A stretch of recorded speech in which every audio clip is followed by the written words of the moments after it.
देखा जाए तो इसका आईपीओ 32 रुपए का था, बेहतरीन तेजी इसने देखी है और अभी अगर आप देखो तो यहाँ पर गिरावट भी देखने को मिल रही है। 290 रुपए से अभी अगर आप देखो तो लगातार गिर रहा है ये।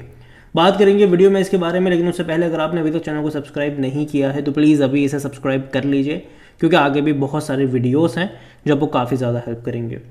तो इडा में अभी भी एक महीने में 14% की तेज़ी, हालांकि 220 से ऐसा भागा। देखो जब तेज़ी आती है ना तो एकदम से बहुत बड़ी तेज़ी आ जाती है यहाँ पर, लेकिन जब प्रॉफिट टेकिंग की बारी आती है तो लंबे समय तक कंसोलिडेट भी करता है और वो गिरावट भी दिखाता है।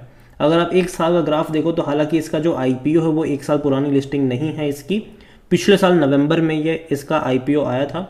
32 रुपए का भाव था, 50 रुपए पर ओपन हुआ था, एंड ऑफ द डे 60 रुपए पर क्लोज हुआ था। एक बेहतरीन तेजी देखी जरूर थी, 200 रुपए से ऊपर गया था, बाद में लंबी गिरावट भी यहाँ पर देखने को मिली और शेयर टूट कर 120 रुपए पर भी गया था।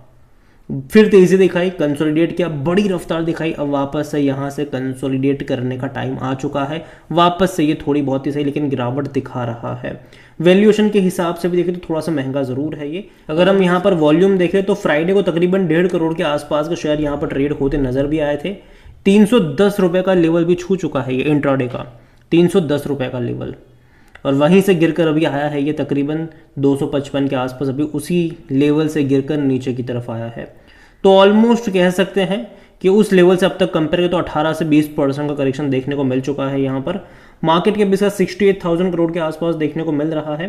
कंपनी को लेकर अगर बात करी जाए तो according to Moneycontrol user 100% लोग कह रहे खरीदारी करो, बेचने की बात कोई नहीं कर। देखो ये वो लेवल है जहाँ पर बाइंग तो भैया रिस्की है, ठीक है। हालांकि जब इसने 200 रुपये का लेवल क्रॉस करा था तभी मुझे ये महंगा लग रहा था, ठीक है, और तभी मैंने कहा था कि खरीदारी के मौके नहीं है। हालांकि उसके बाद 300 रुपये के भी लेवल ये दिखा चुका है, तो डेफिनेटली यहाँ पर अभी सेंटीमेंट बहुत ही प्योर तरीके से काम कर रहा है। हालांकि मेरी बाइंग रिकमेंडेशन यहाँ पर तब थी जब इसका आईपीओ आया था, जब आपको 100 रुपये के नीचे मिल रहा था, जब आपको 200 रुपये के नीचे भी मिल रहा था, तब डेफिनेटली मेरा जो रवैया था वो तो पॉजिटिव था इस कंपनी को लेकर। मैंने कहा था कि लॉन्ग टर्म का गेम आपको यहाँ पर खेलना चाहिए और मैं अभी भी अपने उसी स्टेटमेंट पर कायम हूँ। लेकिन जहाँ तक बात आती है फ्रेश बाइंग की, एग्जिस्टिंग प्राइस जो है वो डेफिनेटली थोड़ा सा महंगा है। इवन जब ये 290 पर भी गया था तभी मैंने इसको वीडियो बनाकर कहा भी था कि महंगा लग रहा है ये। यहाँ से रिवॉर्ड बहुत कम है, रिस्क बहुत ज़्यादा है, और यही वजह है कि इस लेवल पर एंट्री करना मुश्किल है। और जहाँ तक इनके डिविडेंड्स के बारे में अगर हम बात करने जाए तो देखिए इनकी रिसेंट लिस्टिंग हुई है लेकिन अभी तक डिविडेंड कोई पे नहीं करा है इसने।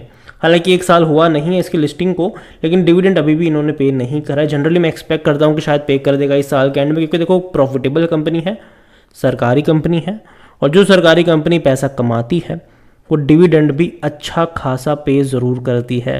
तो मुझे लगता है कि शायद डिविडेंड की अनाउंसमेंट हो सकती है जब इनके नेक्स्ट क्वार्टर के नंबर आएंगे, सितंबर के जब नंबर्स आएंगे तो शायद उसके साथ साथ डिविडेंड की भी आपको अनाउंसमेंट यहाँ पर देखने को मिल जाए, या फिर दिसंबर में। ये देखते हैं कि क्या होगा यहाँ पर, लेकिन चांसेस ज़रूर है यहाँ पर कि ये होता हुआ नज़र आ सकता है। कंपनी अगर आप देखो तो रेवेन्यू बेहतरीन तरीके से ग्रोथ आए थे 2024 में, इवन प्रॉफिट अगर आप देखो तो वो उससे ज़्यादा बढ़े हैं, जो कि अच्छी बात है। लगातार अगर आप इनका एनुअल प्रॉफिट देखो तो शानदार तरीके से आगे बढ़ रहा है। और कंपनी की अगर आप वेबसाइट पे जाओगे देखो इनका लोन पोर्टफोलियो देखो तो वो भी लगातार बढ़ रहा है। कंपनी देखो फंडरेज भी कर रही है, और कंपनी अगर आप देखोगे यहाँ पर तो उन कंपनियों को पैसा लोन पे दे रही है, फाइनेंस कर रही है जो कंपनियां रिन्यूएबल सेक्टर में काम करती है। और गवर्नमेंट इस सेक्टर को बहुत ज़्यादा पुश भी कर रहा है, तो कहीं ना कहीं इस सेक्टर में बहुत सारे लोग एंट्री कर रहे हैं। तो यहाँ पर भी लोन की जब बात आती है तो डेफिनेटली इनको फ़ायदा होता ज़रूर है। हालांकि ऐसा भी नहीं है कि इनकी कोई मोनोपोली है वहाँ पर, जी नहीं। यही लोन देने का काम पीएफसी और आरईसी भी करते हैं, तो कोई मोनोपोली इनकी नहीं है। लेकिन ये चीज़ ज़रूर है यहाँ पर कि कंपनी अच्छी कंपनी है। देखो मैं कंपनी बुरी नहीं कह रहा हूँ, मुझे कंपनी पसंद है, ठीक है। जब 32 पर आईपीओ था मेरी खुद की बाइंग की रिकमेंडेशन थी, जब तक 200 रुपये के नीचे ट्रेड करा था तब तक मुझे पसंद था। 200 रुपये के ऊपर जाने के बाद मुझे ये महंगा तो लग रहा है, उसमें कोई शक की बात नहीं है। यहाँ पर अगर इनका लोन पोर्टफोलियो का एलोकेशन अगर आप देखो तो सबसे ज़्यादा सोलार में है तकरीबन 26% का। उसके बाद देखोगे तो यहाँ पर विंड एनर्जी में तकरीबन 19% के आसपास का है। स्मॉल हाइड्रो भी तकरीबन 12% के आसपास देखने को मिल रहा है। बायोगैस और की अगर हम बात करें तो वहाँ पर भी तकरीबन 7.5% का अलोकेशन नज़र आता है। और लोन फैसिलिटी टू स्टेट की अगर हम बात करें तो वहाँ पर भी तकरीबन 21% के आसपास का डिस्ट्रीब्यूशन अगर आप कह लो, डिसबर्समेंट कह लो, वो यहाँ पर देखने को मिल रहा है कंपनी का।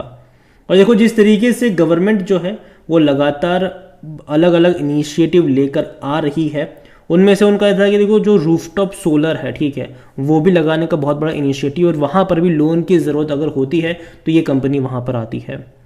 और हर घर में मतलब टारगेट है जो गवर्नमेंट उनका कि रूफटॉप सोलर लगाया जाए, इवन गवर्नमेंट ऑफिसेस में भी लगाने का प्लान है।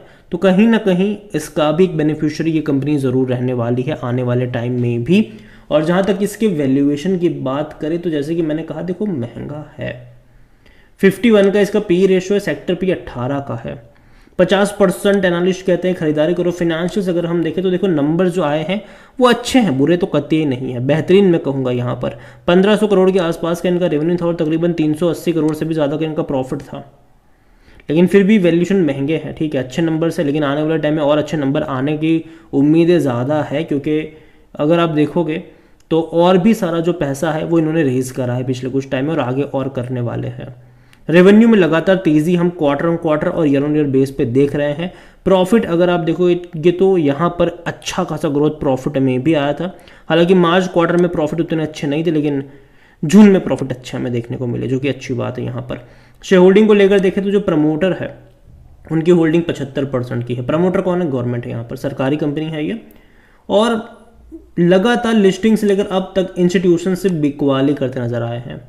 चाहे म्यूचुअल फंड की 3.94% की होल्डिंग घट के 0.24 पर आ गई हो, चाहे डोमेस्टिक इंस्टीट्यूशन की 4.59% की होल्डिंग घटकर 0.18 पर आ चुकी हो, चाहे एफआईएल्स की भी यहाँ पर 3.95% की होल्डिंग घटकर 2.70% पर आ चुकी हो।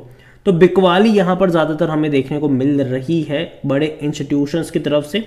हालांकि एफआईएल्स ने, अगर आप देखोगे तो एफआईएल्स ने यहाँ पर मार्च मतलब जून क्वार्टर में खरीदारी जरूर करी है 1.36% से, उनकी तो बड़ी है होल्डिंग 2.70%, अब तक बेच रहे थे, लास्ट क्वार्टर में खरीदारी जरूर करी है।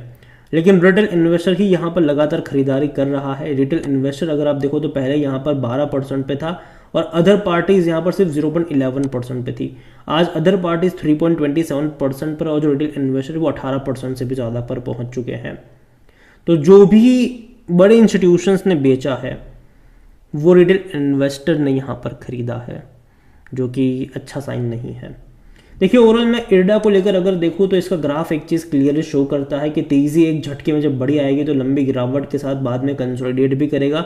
तो यहाँ पर तेज़ी डेफिनेटली बहुत अच्छी आई थी, 175 रुपये से 310 रुपये के लेवल पर चला गया था।